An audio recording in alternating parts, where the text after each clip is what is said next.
Kia ora, I'm Simon Hampton. Welcome in to Kiwis Abroad on Sky Sport, where we take an in-depth look at the Kiwi athletes plying their trade around the world. Well, last week was a busy one for New York sports teams. James Harden, of course, rolling into town to suit up for the Brooklyn Nets. A big coup for their Kiwi general manager, Sean Marks, to pull off that trade. But it wasn't the only big sports announcement in New York that day. Rugby United New York announced the signing of 28-test All Black Andy Ellis for the upcoming Major League Rugby season. Andy will join me later on Kiwis Abroad to discuss that move. But first, you might not know much about the name Leisure Walker, but the way sisters Krystal and Charlisse are going about their business on the basketball court for Washington State, it won't be long before they're household names in New Zealand. Earlier this month, Charlisse dropped a buzzer beater to upset highly ranked Arizona in the US College Basketball League, and the two are helping their team exceed expectations on the court. Well, I spoke with Krystal and Charlisse just a few days ago and started by asking them what the key has been to this season going so well so far. I'd just say the depth of our team is the reason why we've done so well. I think we've had the most or the best players we've ever had in the gym before for this program, and it really just shows in each game we've played that anyone can score and anyone can step up and have their night. Yeah, and Charlisse, I mean, we'll talk about this this buzzer beater that made you a few headlines against Arizona a few days ago. But before that buzzer beater, there's actually a layup, I think, from Krystal to Charlisse to tie the game at 60-all. Can you talk me through that? Yep. So I guess the one to take us into overtime, there was quite a lot of pressure on that. Obviously, only 5 seconds, to get us to have a chance to actually win the game.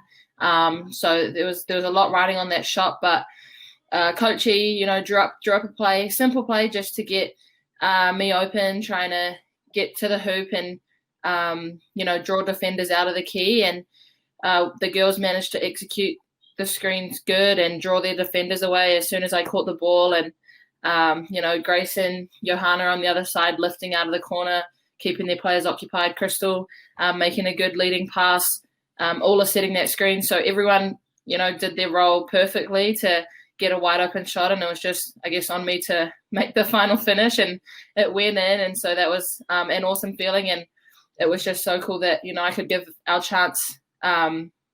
give our team a chance to take the game. And obviously going into the last buzzer beater shot, we were tied. And so I would say not as much pressure because, it was to win the game, not necessarily to keep us in it. So again, we just drew up another simple play just to try and get someone open. And I managed to get open off a good screen. And then pretty much Coach, he was just like, try and get to the hoop, draw a foul or find the open player, and managed to get the shot off before the time expired, and then we won the game. So it was just an awesome feeling. But leading up to those 2 plays, everyone in the team made some massive plays and massive contributions to get us that win. So it was just such a great team game. Buzzer beaters are sort of what every basketballer dreams of having. Did it feel pretty special when you see that going?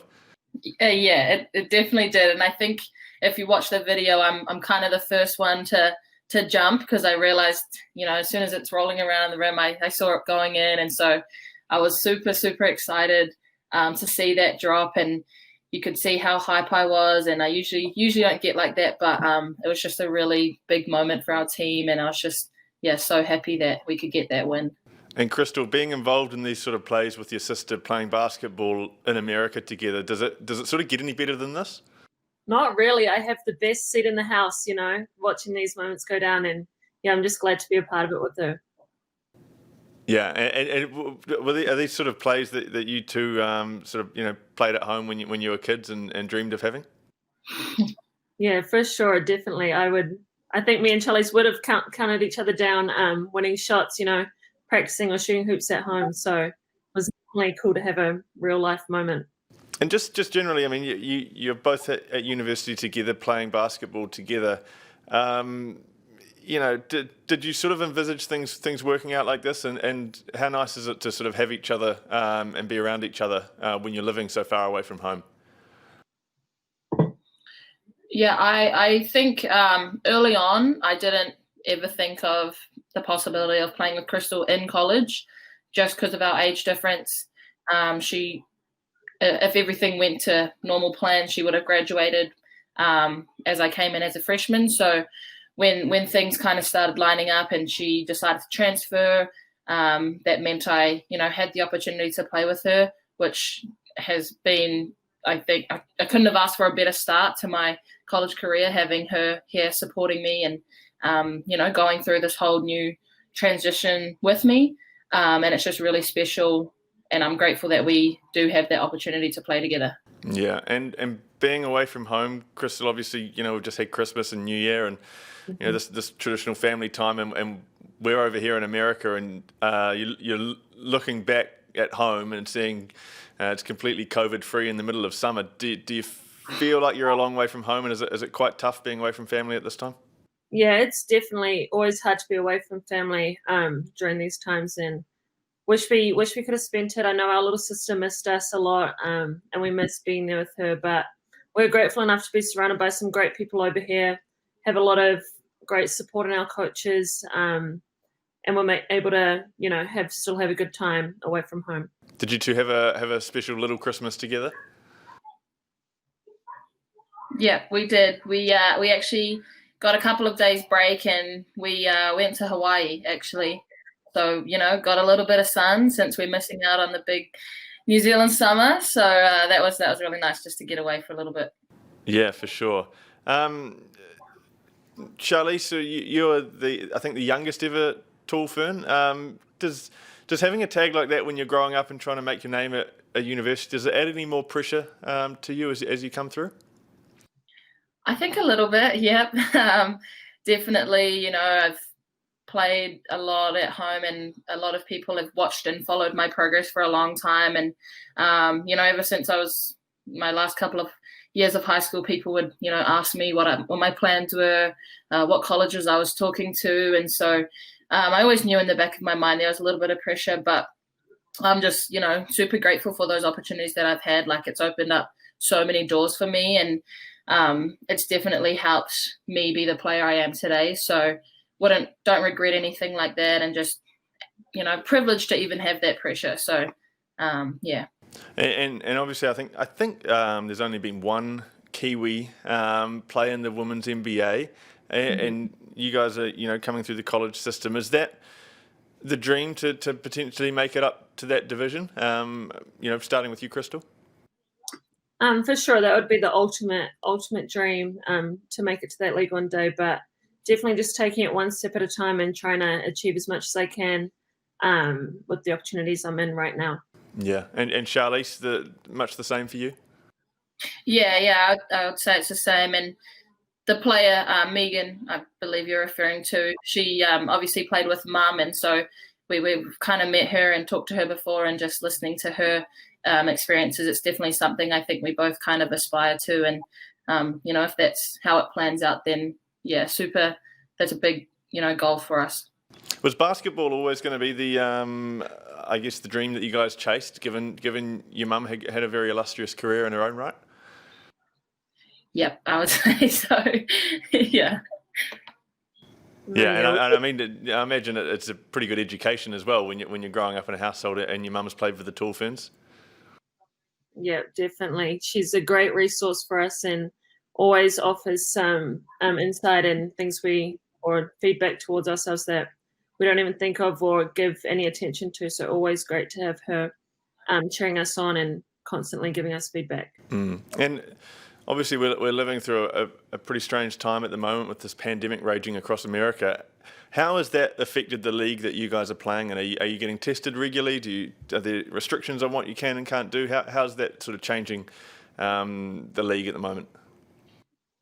Yeah, we're very fortunate, I think, to play in a league that has so many different resources, and we get tested every day, and we do all these different types of tests and have all these different protocols in place to keep us at the best would keep us healthy and give us the best chance to compete at a high level safely. So yeah, definitely lucky in the conference we're in and haven't had too many disruptions with our own team too much. All right, Krystal and Charlisse Walker there. Thanks so much for your time. Such an exciting time for New Zealand basketball with all this great young talent coming through. Well, Andy Ellis is no longer a young talent at 36, but the ex-All Black has just signed on to play in a fledgling rugby league. He's joined Rugby United New York of the Major League Rugby competition here in the United States, and he joins me now on Kiwis Abroad. Andy, thanks so much for your time. You're not quite abroad just yet, but this move to New York, how did it come about? Yeah, look, mate, I'd was finishing up in Japan either way. I mean, COVID sort of brought that to a faster end than I would have liked. But yeah, we were finished up in Japan, and my wife and I sort of said, well, pretty happy to sort of hang the boots up for now. But you know, if an opportunity came up somewhere that would be an awesome experience for our family, then we'd take it. And we sort of threw sort of London and New York in the air. And then literally 2 weeks after that, you know, I got a message from Greg McWilliams, who's the coach at Rugby United New York, who had actually been an assistant coach for one of the Barbarians tours I'd been on with Robbie Deans. So I sort of knew him. And he just asked me, what am I up to? And would I be keen? So sort of almost fate had it that, mate, I you know, jumped at it, and here we are, heading off in a couple of weeks. Was it an easy yes when the opportunity came up? It was a good long discussion. You know, kids had become pretty settled at school in New Zealand, and loved being back after our time in Japan. And there was obviously a lot to sort through. This was a pretty funny old world at the moment, isn't it, with COVID and everything like that. But ultimately, the decision we came to was one that we just sort of didn't want to miss a really great opportunity. And you know, if we didn't take it now, then it may have never come back around again. So yeah, it was in the end, it was a pretty strong yes. We're off. So what attracted you to coming to New York? There's a couple of things. I mean, obviously it's a world-renowned city, right? I mean, that's one of the most incredible places with sport and entertainment, and everyone tells me there's an amazing energy there and everything like that. So living that sort of life and experiencing American, you know, culture, I suppose, with the kids and with them, that was definitely an important part of it. The other thing is I feel like there's a real opportunity in America with rugby. It's growing quickly. You know, Americans, I keep saying they love entertainment and they love sport, and so rugby is something where, you know, might come along and watch it as if it's a show for the first few times, you know, and then start understanding the game and it growing quickly.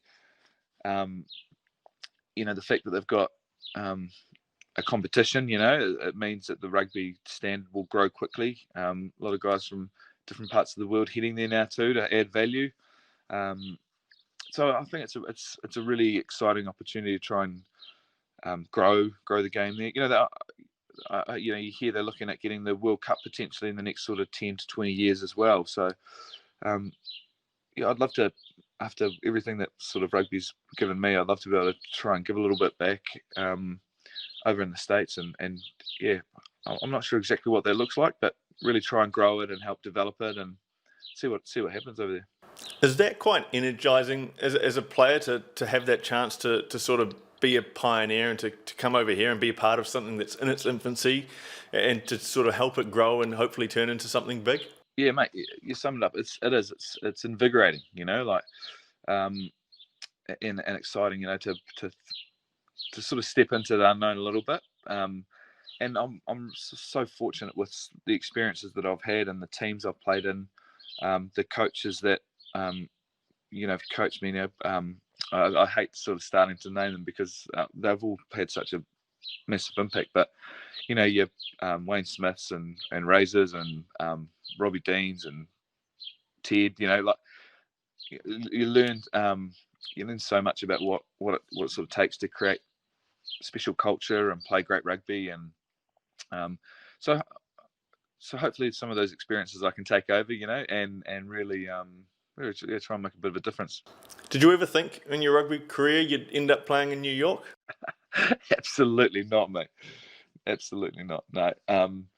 But it's perfect, really. It's I've sort of been playing for 15 years now, and I've had an incredible time in New Zealand and then Japan, and sort of what's next. We didn't really want to go to Europe and play sort of 40, 45 weeks of the year, in a hard competition. So America kind of just made sense, really.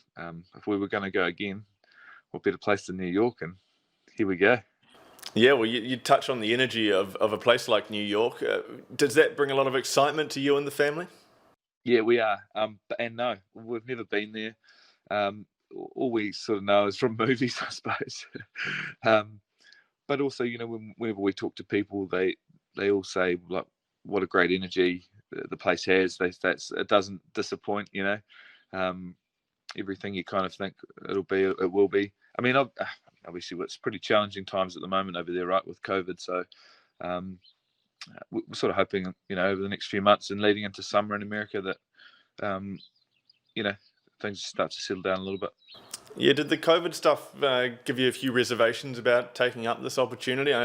You're currently in New Zealand, which is a COVID-free dreamland, and coming to America where this pandemic continues to show no signs of slowing down, really. Yeah, it's definitely something we discussed in depth, and the club, Rugby United New York, were really good about it as well. Rick Salezzo's sort of doing a lot of work with the club as well, and he was great too. Just saying, look, if you feel uncomfortable, just let us know and we'll work through it.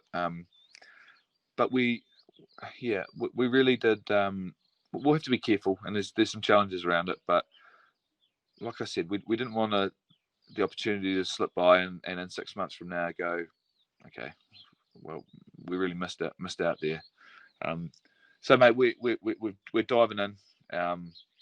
We'll be really careful, but it's an adventure. It's exciting. It's something that hopefully the kids will really love too. Absolutely. Well, you mentioned earlier the Japanese league ending early this season, so you've had almost a full year off. How's the body feeling?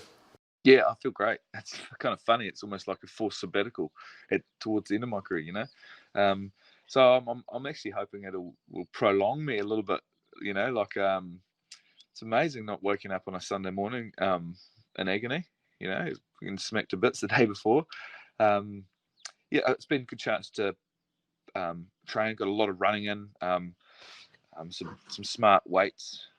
So my body feels great, really. I mean, I suppose I need to wait till I get back out there and I start running around and playing again. But at this stage, I feel I'm excited. I want to put my boots back on,